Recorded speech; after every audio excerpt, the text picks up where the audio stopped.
దొరికిన ఎడల 7 అంతలు చెల్లింపవలను, తన ఇంటి ఆస్తి అంతయు అప్పగింపవలను. జారత్వము జరిగించువాడు కేవలం బుద్ధిశూన్యుడు. ఆ కార్యము చేయువాడు స్వనాశనమును కోరువాడే. వాడు దెబ్బలకును అవమానమునకును పాత్రుడగును. వానికి కలుగు అపకీర్తి ఎన్నటికి తొలగిపోదు. భర్తకు పుట్టు రోషము మహారౌద్రము గలది.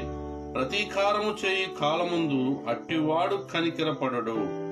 ప్రాయశ్చిత్తమేమైనా నీవు చేసినను వాడు లక్ష్య పెట్టడు. ఎంత గొప్ప బహుమానములు నీవిచ్చినను వాడు ఒప్పుకొనడు. ఈ మాటలు, ఈ వాక్యము దేవుడు దీవించి ఆశీర్వదించునుగాక. ఆమేన్. ప్రార్థన. మహాపరిశుద్ధుడ, మహోన్నతుడ, సర్వశక్తిమంతుడ, నీ పరిశుద్ధమైన నామానికి, ఘనమైన నామానికి వందనాలు, స్తుతులు చెల్లిస్తున్నాం ప్రభా. ఇదిగో తండ్రి, ఉదయకాల సమయంలో ధ్యానించబడిన వాళ్ళ సామెతల గ్రంథ ధ్యానాలు బట్టి నీకు వందనాలు ప్రభా. ఇదిగో తండ్రి నాయన, ఇవి మాటలు